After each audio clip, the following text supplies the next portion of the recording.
नमस्कार दोस्तों। बहुत समय पहले की बात है।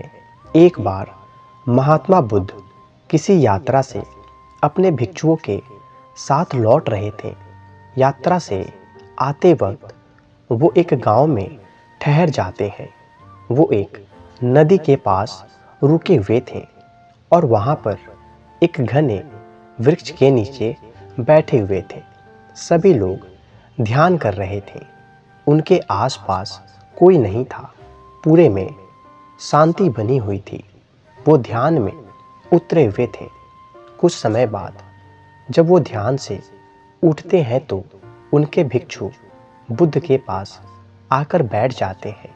बुद्ध बड़े ध्यान से वहाँ बह रहे उस नदी की तरफ देखते हैं। उन्हें भिक्षु नदी की तरफ ऐसे देखते हुए पूछने लगते हैं कि आप क्या देख रहे हैं तथागत। तब बुद्ध उनसे कहते हैं कि उस नदी की तरफ देखो, कितनी तेजी से पानी का बहाव जा रहा है और वही उस नदी के किनारों पर बीच में ना जाने कितने छोटे बड़े पत्थर पड़े हुए हैं। भिक्षु उस तरफ देखने लगते हैं और ये देखकर पूछते हैं, लेकिन आप हमें ये क्यों दिखा रहे हैं तथागत। तब बुद्ध कहते हैं कि क्योंकि जिस प्रकार उस नदी का पानी उन सभी पत्थरों को काट के उसके ऊपर से बहता जा रहा है, वो एक छोटी सी नदी अपनी तरलता से ना जाने कितने प्यासे को पानी देती होगी, उनके भीतर राहत देती होगी। इस नदी का भी क्या कहना। उसके बाद महात्मा बुद्ध उस नदी के पास रखे हुए पत्थरों को देखते हुए भिक्षुओं से आगे कहते हैं कि इस नदी और पत्थर में कितना फर्क है। ये नदी सबको राहत देती है और ये पत्थर कठिनाई। ये सभी भारी पत्थर यूं ही एक जगह पर पड़े रहते हैं और आने जाने वाले हर किसी के मार्ग का रास्ता कांटे की तरह रोकते हैं। ये पत्थर इस नदी के पानी को रोकने का कितना भी प्रयास कर ले, लेकिन वो उस बहाव को नहीं रोक पाते। नदी अपना रास्ता बनाकर निकल ही जाती है, हर बाधाओं को पार करके। अर्थात इस घटना के द्वारा बुद्ध सभी भिक्षुओं को यही समझाने का प्रयास करते हैं कि जो व्यक्ति किसी दूसरे के मार्ग में कठिनाई उत्पन्न करता है, बाधा डालता है, वो स्वयं कुछ नहीं कर पाता और अपनी इसी कमी और ईर्ष्या में आकर वो ये छोटी हरकत करता है। वहीं एक नदी के पानी की तरह जो निश्चल है, वो प्रेम से दूसरों के साथ रहता है, उनका साथ देता है, प्रेम देता है। वो स्वयं तो आगे बढ़ता ही है, अपने साथ ही चाहे कोई भी हो उसे भी आगे की तरफ ले जाता है। जिस समय बुद्ध भिक्षुओं को उपदेश दे रहे थे, तभी वो देखते हैं कि उस गांव के लोग एकत्र होकर कहीं जा रहे थे। उन्होंने एक स्त्री को अपने हाथों से पकड़ रखा था और बड़ी ही बेरहमी के साथ उस स्त्री को घसीटते हुए, अपशब्द कहते हुए, मारते हुए ले जा रहे थे। बुद्ध और उनके भिक्षु इस दृश्य को देखकर बड़े ही हैरान हो जाते हैं कि ये सब क्या हो रहा है। महात्मा बुद्ध अपने स्थान से उठकर गांव के लोगों के पास जाकर उन्हें रोकते हैं और कहते हैं कि आप लोग क्यों इस स्त्री के साथ इस तरह का दुर्व्यवहार कर रहे हैं। बुद्ध की बात सुनकर गांव के लोग कहते हैं कि आप इस स्त्री के विषय में ठीक से नहीं जानते हैं, कृपया कर आप इसमें ना पड़ें। महात्मा बुद्ध कहते हैं कि बेशक मैं आपकी इन बातों से अनजान हूँ, लेकिन मनुष्य के भीतर मनुष्यता नाम की चीज तो होती है। आप स्वयं एक मनुष्य होकर किसी अन्य मनुष्य के साथ ऐसा दुर्व्यवहार कैसे कर सकते हो? वजह चाहे जो भी हो, पर ये क्या कहीं से भी उचित है? बुद्ध की ये बात सुनकर सभी लोग क्रोधित हो जाते हैं और कहते हैं कि आप हमें उचित और अनुचित का ज्ञान नहीं दे। एक सन्यासी भला क्या जाने कि समाज में रहने के कुछ नियम होते हैं। यदि कोई व्यक्ति उसे तोड़े तो उसे दंड दिया जाता है।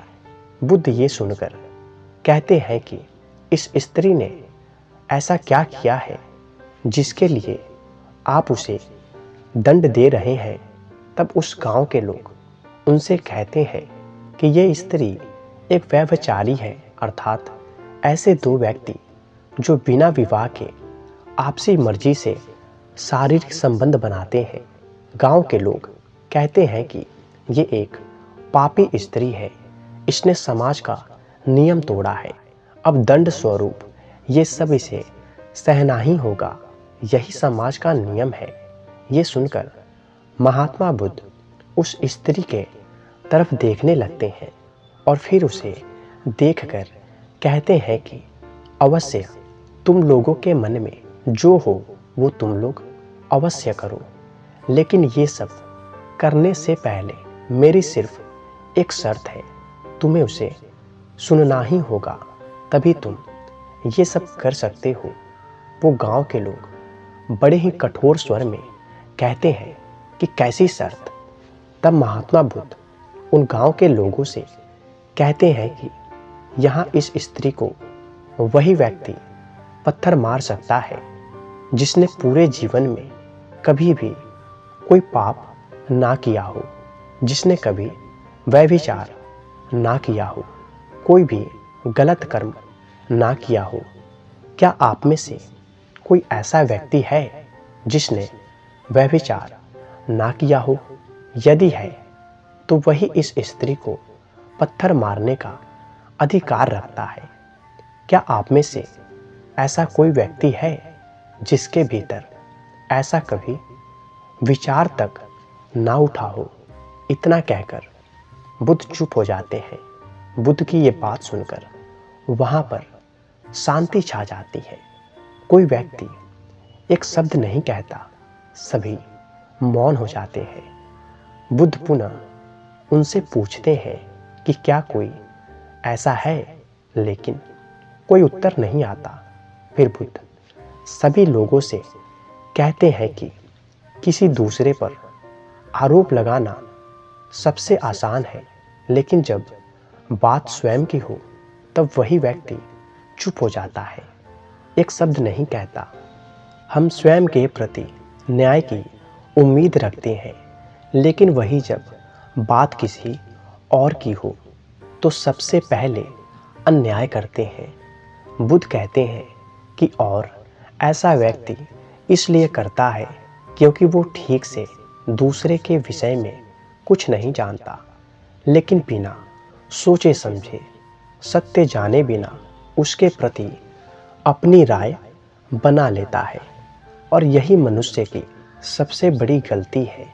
आप सभी को ये समझना चाहिए कि यदि आप स्वयं के लिए जैसी सही सोच रखते हैं, वैसा ही दूसरे के लिए भी रखनी ही चाहिए। यदि आप समाज में किसी जगह खड़े होकर कोई अन्याय करता है तो उसके साथ दुर्व्यवहार करने की जगह आपको प्रेम पूर्वक व्यवहार करना चाहिए, ताकि वो स्वयं आपकी विनम्रता को देखकर अपने दोषों को स्वीकार कर ले। कठोर उस जगह होना चाहिए जहाँ ज़रूरत हो, व्यर्थ जगह नहीं। बुद्ध की ये बात सुन सभी को अपनी भूल का एहसास हो जाता है। वो सब समझ जाते हैं कि उन्हें किसी के साथ भी इस तरह का व्यवहार रखने का या करने का कोई अधिकार नहीं है। वो सभी पश्चाताप से भर जाते हैं। बुद्ध की बातें सभी की आंखें खोल देती है और तब सब उस स्त्री से क्षमा मांगते हैं। दोस्तों, इस कहानी से हम यही सीख सकते हैं कि जब तक आप स्वयं सही ना हो तब तक किसी दूसरे के ऊपर आरोप लगाने या उसे नीचा दिखाने का आपका कोई हक नहीं है। आप किसी के बारे में कुछ कहने या बिना बात के दंड देने वाले कोई नहीं होते। किसी को कुछ कहने से पहले स्वयं को हर तरह से निहार लेना चाहिए। तो दोस्तों, उम्मीद है कि आपको ये कहानी ज़रूर पसंद आई होगी। तो कृपया इस वीडियो को लाइक करें, कमेंट करें, इस चैनल को सब्सक्राइब करें, बेल आइकन को प्रेस ज़रूर करें। धन्यवाद।